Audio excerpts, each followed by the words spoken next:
Elias had never imagined that turning 33 would feel like turning 50. He used to think age was just a number, but loneliness made numbers heavy.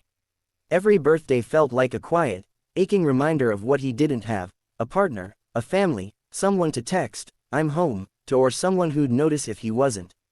After years of watching friends marry, settle down, and raise children, he started asking himself the question he hated most: what's wrong with me? It wasn't as if he didn't try. Elias had gone on dates, met people through friends, and even let his mother set him up with someone from her prayer group. But love, the real kind, always slipped through his fingers. He prayed often, not because he was desperate, but because he genuinely believed God listened. "Send me someone," he would whisper before bed. "Someone I can love, someone who will love me." But heaven stayed silent, until the night everything changed. It was raining the way only winter rain could, sharp, cold, and impatient. Elias was driving home from the late shift at the bookstore he managed. He liked the bookstore, though it wasn't glamorous. Books didn't judge him, they didn't ask why he was still single or why he looked exhausted. But that night, he felt the weight of his life pressing on him more than usual. His phone had been silent all day. Not a single message or missed call. He didn't even expect any, yet it still stung. As he turned onto the narrow road that led past Street Mary's shelter, he saw a figure running through the rain. At first, he thought it was a stray dog, small, fast, and hunched against the storm. But as he drove closer, his headlights revealed a girl. A little girl, soaking wet, shivering, barefoot, and hugging something tightly against her chest. Elias slowed down immediately. She looked no older than 7 or 8, her hair plastered like wet ribbons against her face. She stopped running when she saw his car, but didn't approach. She watched him cautiously, like a frightened animal unsure if she was safer staying still or sprinting away. Elias rolled his window down. "Hey, are you okay?" No response. "Are you lost?" Still nothing. Then he noticed what she was holding: a small stuffed rabbit, old and frayed, its ear hanging by a thread. "Can I help you?" he asked gently. This time she spoke, barely a whisper. I'm not supposed to talk to strangers." "That's actually very smart," Elias said. "But it's raining really hard. Are you hurt? Do you need help?" Her chin quivered. I don't know where to go." Something in her voice felt like it cracked him open. "Where are your parents?" he asked softly. She shook her head, not refusing to answer. She genuinely didn't know. Elias swallowed. "Okay, how about you sit in the car, where it's warm? I won't take you anywhere unless you say it's okay." Again, she hesitated, but her little arms were shaking violently, her lips turning slightly blue. Slowly, she opened the passenger door and climbed inside. She kept her rabbit pressed tightly against her chest and stared forward, her breathing shallow. "What's your name?" he asked. "Lily." "I'm Elias." She nodded but didn't look at him. "Do you live near here?" Another shake of the head. "Did you run away from somewhere?" A pause, then a timid nod. "Was someone hurting you?" Elias asked, voice even softer. Her eyes filled instantly. She didn't say yes. She didn't have to. He turned the heater on, reached for the towel he kept in the backseat from his gym bag, and handed it to her. She stared at it for a moment, unsure. "It's clean," he assured her. "You can use it." She wrapped herself in it, trembling less now. "Is the rabbit your friend?" he asked, trying to ease her tension. She looked down at the stuffed toy. "Her name is Clover. I keep her safe." "That's a beautiful name." No response, but she held Clover tighter. Elias drove to the nearest emergency shelter for children, but when they arrived, Lily clung to the seatbelt and whispered, "Please, don't leave me here. Please." His heart fractured. "Lily, they can help you. They'll send me back," she cried. Back to him. Elias felt cold despite the heater. She nodded. "My mom left, and then he came, and he said I had to be good. I tried really hard." Elias felt anger coil in his stomach like a serpent. But she didn't need his anger. She needed safety. "Okay," he said after a long breath. "I won't take you inside. Not if you're scared, but we should at least call someone who can help." "No police," she begged instantly. Please no police." He didn't want to frighten her more, so he drove to his home. Just until she calmed down. Just until he could figure out what to do.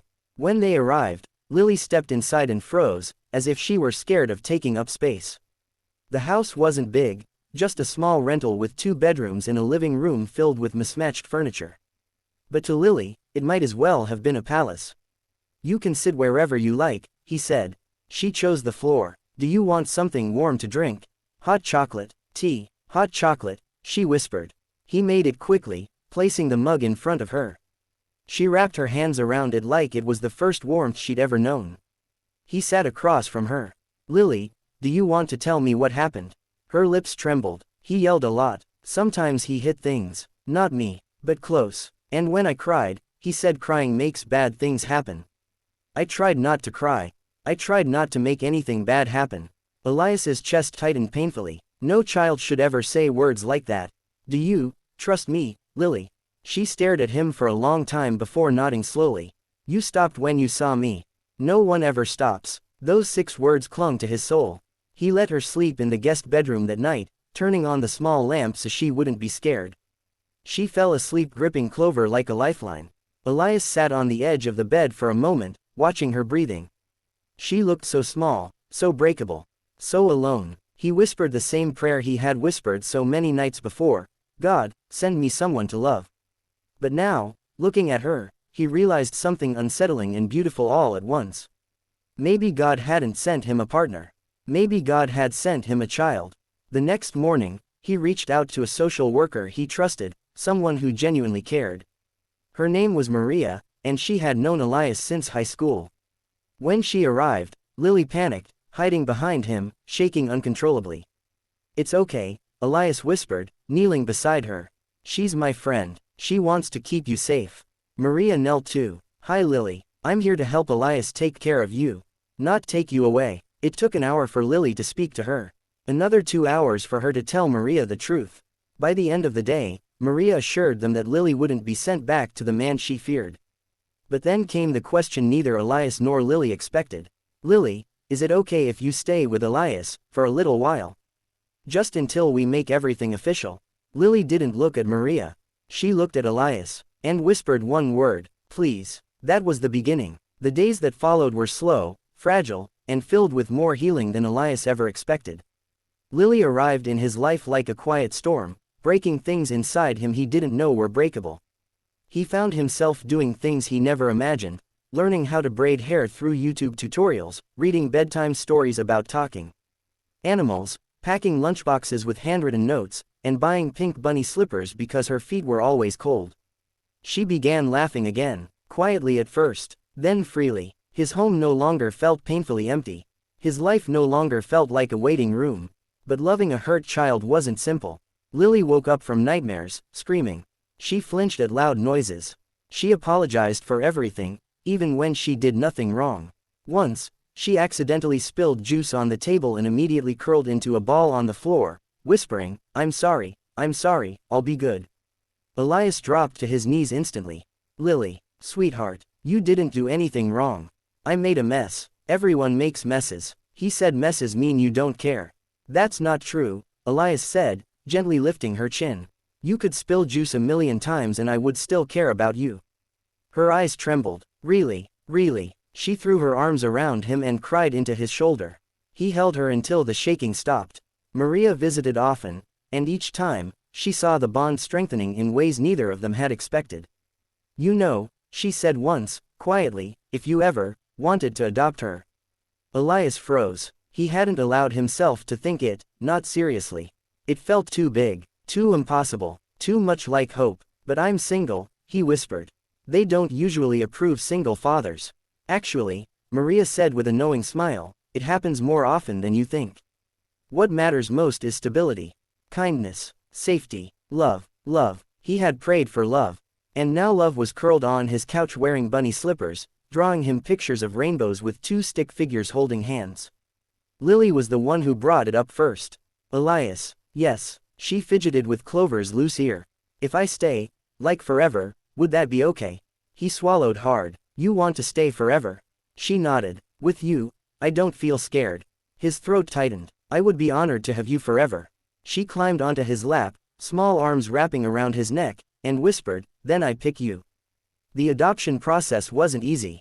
It was long, with meetings, evaluations, background checks, home visits, and endless paperwork.